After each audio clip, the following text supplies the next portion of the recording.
आज conquest class फिर आप लोगों के सामने एक बेहतरीन सवाल के साथ। सवाल है कि 37.1/2 में कितने 1/8 है। सवाल बहुत ही आसान है, लेकिन ऐसे सवाल जब एग्जाम में आते हैं तो भ्रम पैदा करते हैं। क्योंकि आप सोचने लगते हैं कि 37.1/2 में 1/8 कहां से आएगा।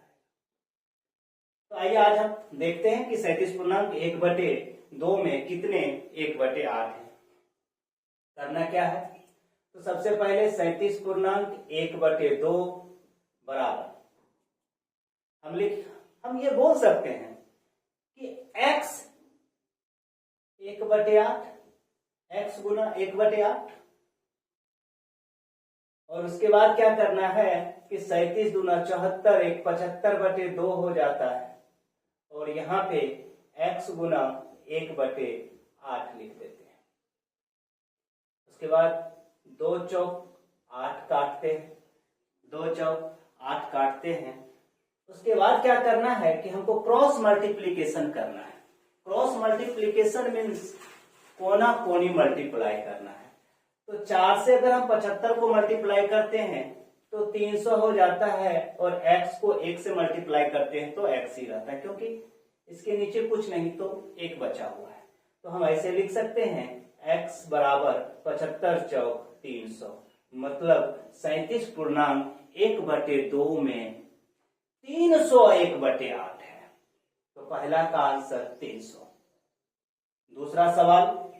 दूसरा सवाल है कि 16 पे पावर 111 गुना 25 पे पावर 222 में कितने में अंकों की कुल संख्या कितनी होगी।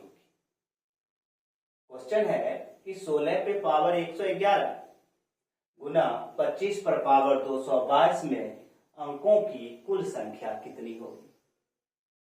तो इस तरह के सवाल कैसे बनाते हैं, तो सबसे पहले क्या करना है कि जो ये 16 है इसको हम 2 पर पावर 4 लिख सकते हैं, 2 पर पावर 4 लिख सकते हैं, और उसके बाद पावर 111 लिख सकते हैं।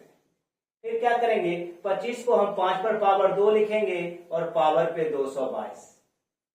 फिर क्या करना है, पावर गुना हो जाता है, तो ये हो जाएगा 2 पर पावर 444, और यहाँ पे हो जाएगा 5 पर पावर 444।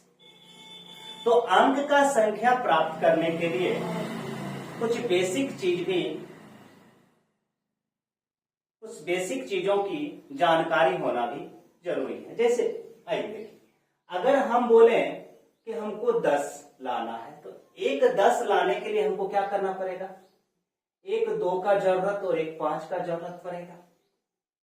अगर 2 10 लाना है तो क्या करना पड़ेगा, 2 10 का मतलब हो गया 100, और 100 लाना है तो हमको 2 2 और 2 5 की जरूरत पड़ेगी। तो यहाँ पे हमको एक चीज ये समझ में आता है कि अगर हम 10 पर पावर 1 लें तो हमको 10 मिलता है। तो अगर पावर 1 रहता है और अंक की संख्या हमको 2 मिल जाती है। अगर हम पावर 2 करें तो ये तो हो जाएगा 100। तो अगर पावर 2 रहता है तो अंक की संख्या 3 प्राप्त होती है। अगर पावर 3 रहता है तो अंक की संख्या 4 प्राप्त होती है, क्योंकि 3 पे 10 पे पावर 3 1000 होता है, तो अंक की संख्या 4 होती है। तो यहाँ पे भी हम ये नियम लागू कर सकते हैं कि इस दोनों को अगर हम मल्टीप्लाई किए तो ये हो जाता है 10, और 10 पे पावर हो जाता है 444। हमने अभी बताया कि पावर जितने रहेंगे अंक की संख्या उससे एक अधिक रहेगी। तो यहाँ पे पावर कितना है 444, तो अंक की संख्या कितनी हो जाएगी 445। क्यों, 444 और प्लस 1 हो जाएंगे तो अंक की कुल संख्या कितनी हो जाएगी 445। अगर आपको ये कॉन्सेप्ट अच्छा लगा तो आप लोग कमेंट बॉक्स पे ये सवाल का जवाब जरूर दीजिएगा। 16 पे पावर 11 गुना 25 पे पावर 22। और इस तरह के बेहतरीन कॉन्सेप्ट जानने के लिए कन्क्वेस्ट क्लास को लाइक, सब्सक्राइब और फॉलो कीजिए। और आगामी कोई भी प्रतियोगिता परीक्षा का video, PDF, day by day contest class आप लोगों के लिए अपलोड करता रहेगा। धन्यवाद।